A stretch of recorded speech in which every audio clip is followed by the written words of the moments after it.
Have you ever wondered what it's like to be a celebrity kid? You might think it's so glamorous and fun, but you're wrong.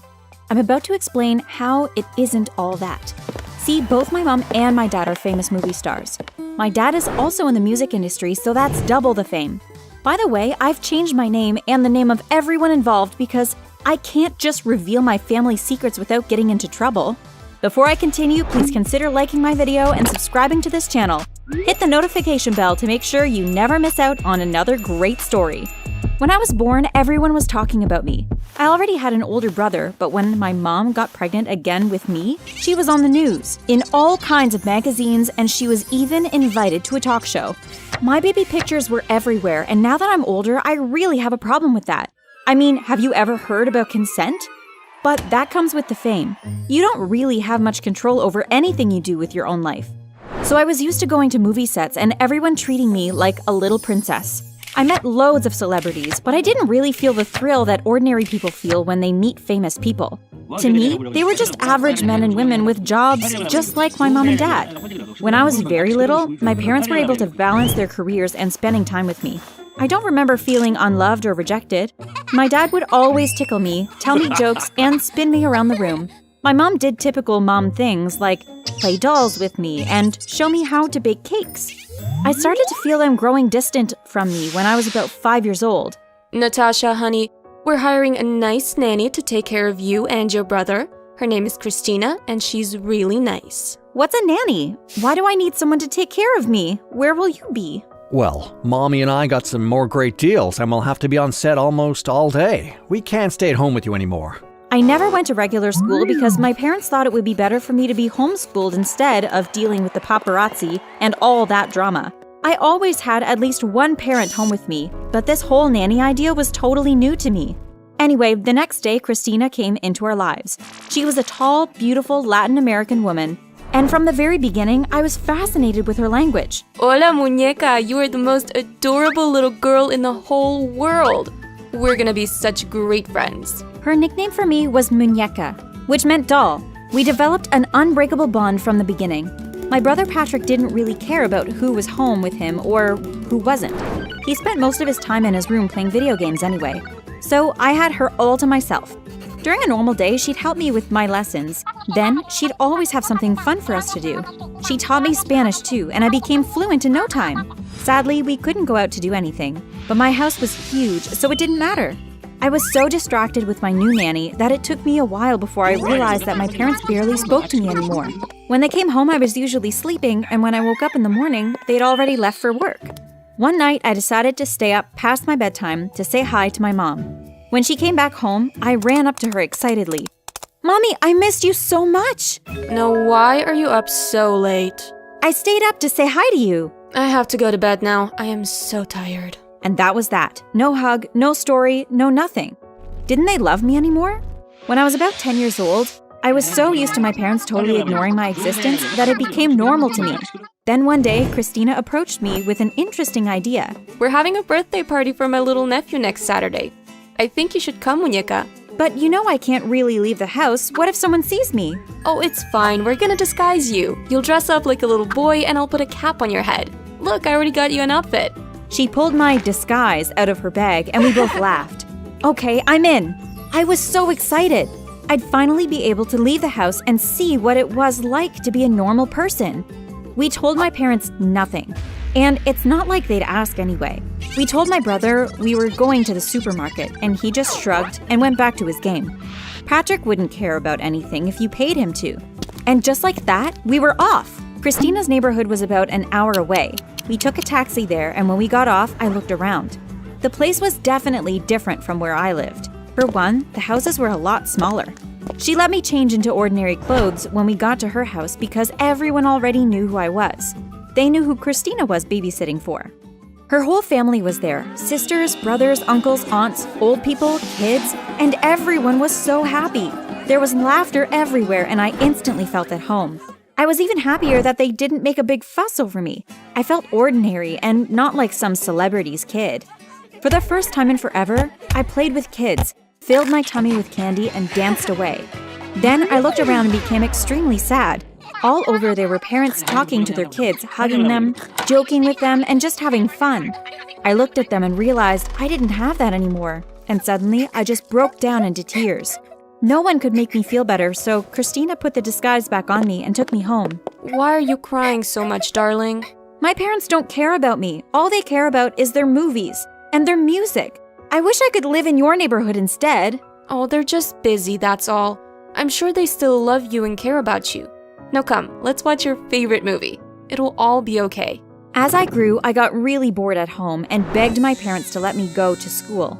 They didn't spend much time talking to me about it, and they asked Christina to find a safe private school. It seemed like my education didn't matter much to them either. So when I was 14, I went to a school for the first time.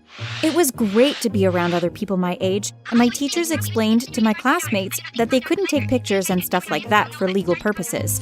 I didn't have to work very hard to become popular. Everyone wanted to be my friend simply because of who my parents were.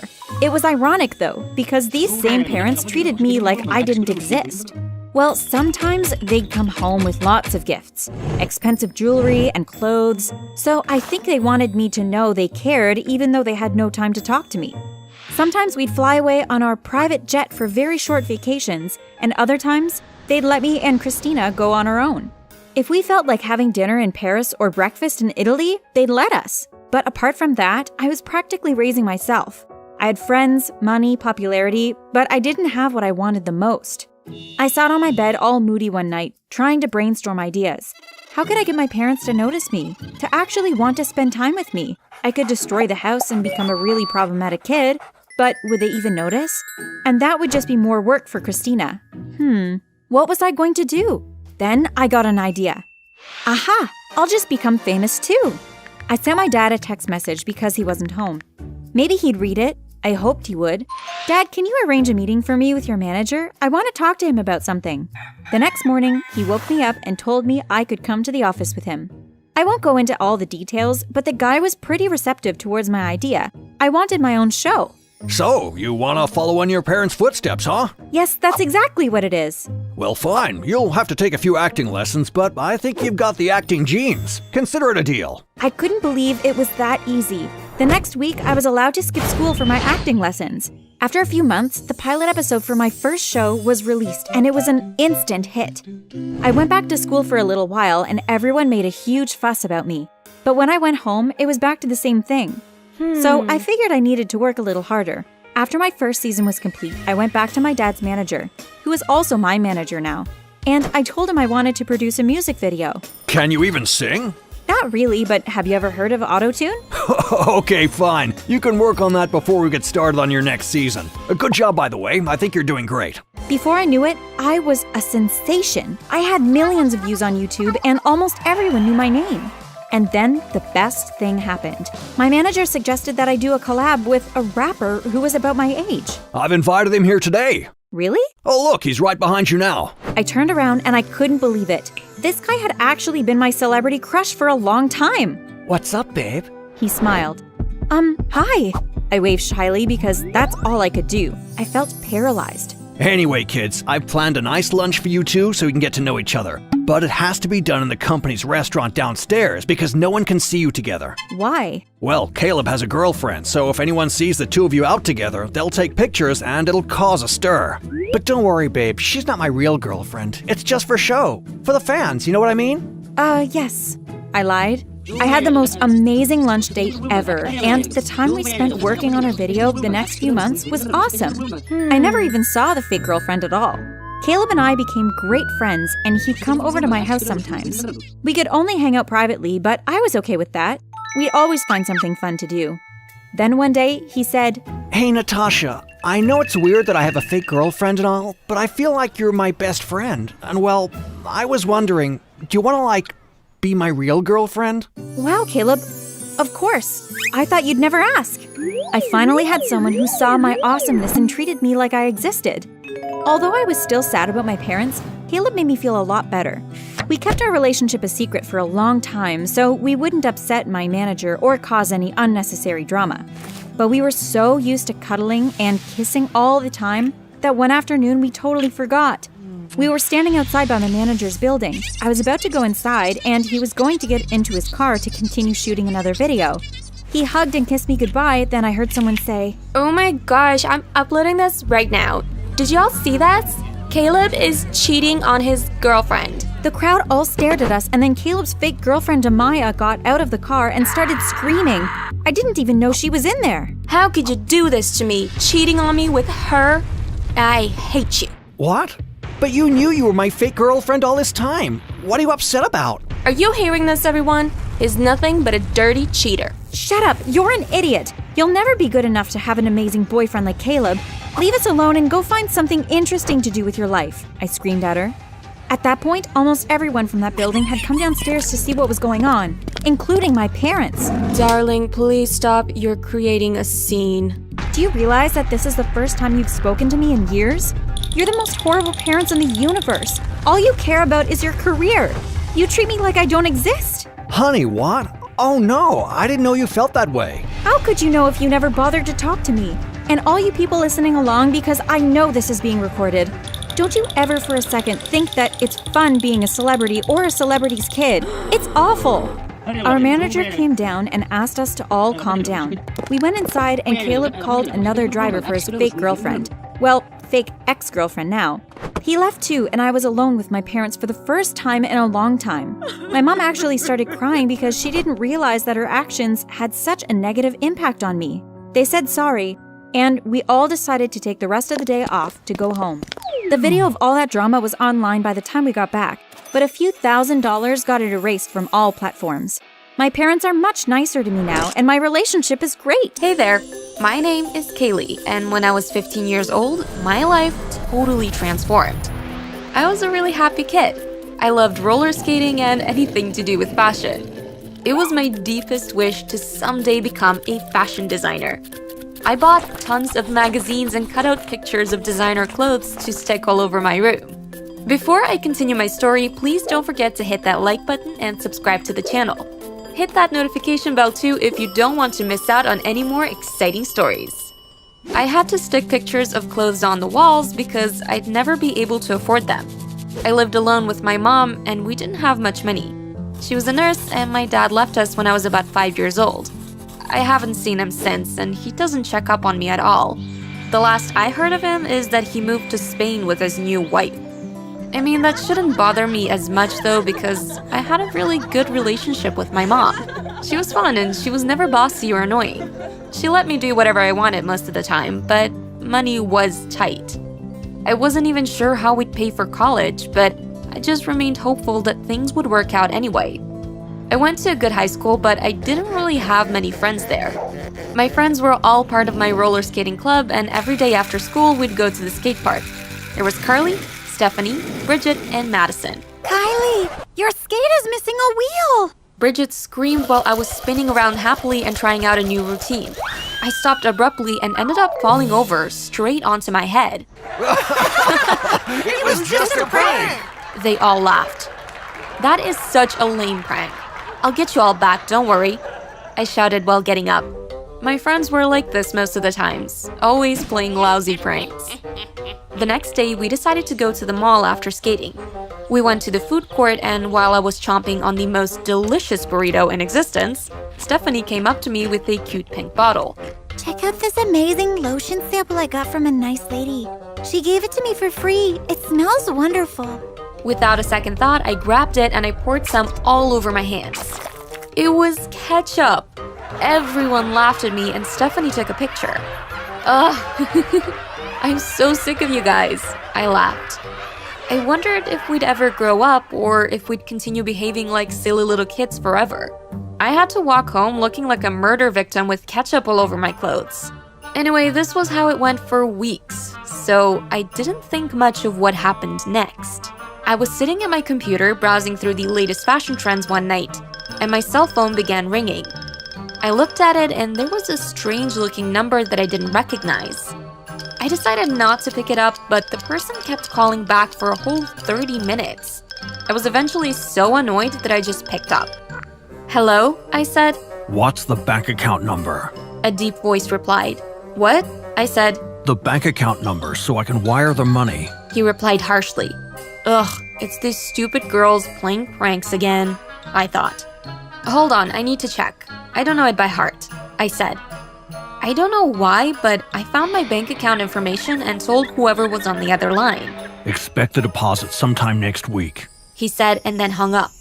Later that week, when I saw my friends again, I let them know that I found their latest prank completely idiotic. But we didn't do that.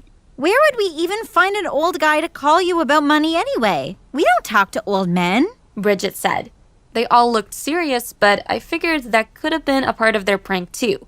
1 week later, I saw the mysterious number trying to call again. I picked up immediately. Would you guys quit it already? I said. Check your bank account to see if you've received the deposit. He said and hung up. I sighed and I went back to what I was doing, but then later, I thought I'd check my balance anyway. Mom, how do I check my online banking again? I screamed. My mom came upstairs to my room and we logged onto my bank account. Then, we sat there frozen in shock. My mom gasped. It's showing that you have a balance of over $4 million. How is that possible? She asked. I said. I've got to call the bank. This must be an error. She said. Mom, no, don't call them, I said. Then I told her the whole story about the man. Okay, well, that is very weird. Let's wait about a week to see if it's a mistake. Then what will we do after that week? I asked. We will see. Well, a week passed and the money was still there. I tried to call back the mysterious number, but it seemed like it had been disconnected. Well, I guess you're rich now. My mom said. We're rich, I squealed. What should we do first? She asked. Why don't you quit your job? You've been working too hard, I said. She laughed. The next day, when I returned from school, my mom was home and she had a huge smile on her face. Kylie, come here. There's someone I'd like you to meet. I walked into our living room and saw a well-dressed, middle-aged man standing there. This is John, our new butler. She smiled. Hi, John. It's nice to meet you. It's lovely to meet you too. I'm making your favorite food for dinner. John was great. He cooked, he cleaned the house, and organized everything. But I felt that there was so much more we could do with our new fortune. Mom, I said later that night, I think we should sit down and make a plan. We can get a new house. We can do so many things. Let's start writing.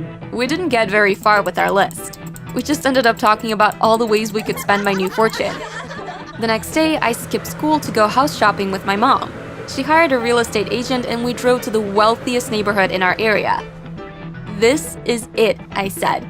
I was hardly able to contain my excitement. We had just toured the most magnificent mansion ever. It had 10 bedrooms, 12 bathrooms, 3 living rooms, a massive dining room, a cinema, games room, and lots of other random rooms I could transform into whatever I wanted. The best part was that the backyard was so huge that I could build my own roller skating rink. Maybe I could even start my own club. I was so excited. We closed the deal the same day and moved in by the end of the week. We had to hire more staff though. There was no way we could take care of the property ourselves. We hired a cook, 3 maids, and we kept our butler John for smaller tasks. He didn't do much, but I figured we had enough money to pay him, so why not keep him? My new room was almost bigger than our old house. Everything was so luxurious. I had a diamond chandelier, my furniture was gold-plated, and my view was fantastic. My favorite part was the walk-in closet, which I could literally skate in.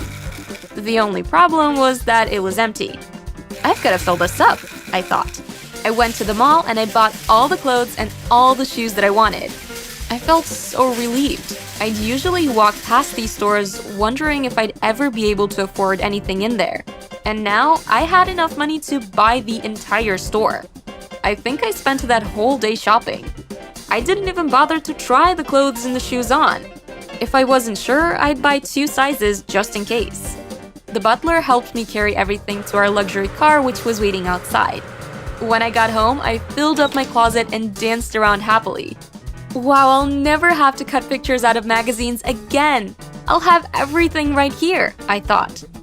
Then I decided I should treat my friends. I called them all and I told them to meet me at the most expensive restaurant in town. This is another prank, right? Bridget asked. No, it isn't. I'll tell you about everything that happened when I see you guys, I said, and then I hung up. That night, they all showed up. You're really gonna buy us dinner here? Stephanie said. Yep. Now let's go inside, I said. We had a magnificent 3-course dinner, and I decided to tell them what happened while we were eating desserts. $4 billion just like that? Madison asked. Yeah, I thought it was a prank by you girls, but it turns out it wasn't. And I still have no idea where it came from, I said. Well, what are you planning to do with it? Stephanie asked. I told them about my plans. I wanted to start my own fashion business and drop out of school. I also wanted to build my own skate rink. Sounds amazing! She said, yes, and I'd like you guys to run it. They've already started working on it, and when it's done, I'll name it after us. We're gonna have so much fun, I said. They all looked so excited. Oh, and I also got some presents for you guys, I said. I called John and he brought their gifts. The latest iPhone for each of my friends and the most expensive roller skates. Oh my gosh, you shouldn't have! They squealed. It made me feel very happy to bring so much joy to my friends. Life continued to improve drastically for me and my mom. She quit her job and decided that she'd just like to relax for a while. She looked brighter, happier, and much calmer. So I decided to approach her with my ideas. Mom, I want to drop out of school to work on my fashion career. What if it doesn't work out? You're only 15. How will you manage all of that? It will work out. Maybe we can hire an agent to help me. It makes no sense finishing school and going to college if I already have all I need here. Okay, fine. Do what you want. She said while gulping down another glass of wine. But she looked very uncertain. I wasn't sure why. I also want my friends to help me run the roller skating rink we're building in the backyard. Fine, dear. It's your money anyway. I instantly went online and ordered a whole bunch of materials I need for my studio. I spent the next few days designing my studio and looking for a suitable agent to help me build my career. A few months later, and everything was set up smoothly. I'd already started promoting my brand of clothes and even had a few sales. The roller skating rink was finished. We hired people to take care of it during the day, and on afternoons and weekends, my friends took over. We made a good bit of money from that, which I was able to share with them. My mom used to disappear during the day, though. I knew she was somewhere in the mansion, but I wasn't sure where. Then, one afternoon, as I went downstairs to find something to do because I was tired of designing, I heard a shuffle in the pantry. Oh no, I hope I don't have rats, I thought. I opened the pantry and found my mom in there with the butler. They were kissing. She looked at me and froze. I can explain. He's really my boyfriend, and he didn't have a job, so I just pretended he was the butler. Please forgive me for not telling you sooner. Mom, ew. Whatever, it's your life, I said and ran back upstairs trying to forget what I had just seen. That explained why she was so happy lately. Anyway, I continued to grow in fame, and before I knew it, I was on the cover of magazines, and people were even writing books about me. I swear, I pinched myself a few times a day trying to check whether or not I was actually in a dream. Then one night, I heard my phone ringing and recognized the same strange number. I picked it up immediately. Listen, there's been a mistake. I'm at your house. Open the front door. He said and hung up. I ran downstairs and told my mom what happened. We decided to open the door. A very tall, heavily built man in a tuxedo was standing there. He let himself in. The money. I need it all back, or I'm going to be seriously hurt. What? But you gave it to us, then disappeared. How can you ask us to return it now? My mom said, shocked. I can't tell you everything, but I work for some very bad people. They don't make their money doing anything good or honest. My boss asked me to wire some money, and he gave me a bank account number, but it turns out that I read one number incorrectly. I sent it to you by accident, and the original recipient is very angry. I sat down because I was too disappointed to stand. I thought for a while. Listen, do you like working for these people? I asked. Not really. Do they know you made this mistake? I asked. They will know very soon, and if I can't return the money, I'm done for. Well then, I have an idea. I can sell this house and everything in it. We'll each take a third of the money, leave the country, change our identities, and start over. I've always wanted to go to Switzerland anyway. That doesn't seem like a bad idea. My mom took a bit of persuading, but she eventually came around. We sold everything, and one day, we just disappeared into thin air. Me, my mom, and my new stepfather, John. I felt sad that I never got to explain what happened to my friends and that I never said goodbye, but I hope that one day I will be able to make it up to them. We live in a big, comfortable house in the Alps now. I can't tell you my new name because I'm trying not to be discovered. I went back to school and I tried to pretend that I'm an ordinary teenager, but I'm hoping that I'll be able to start my fashion business again when I leave.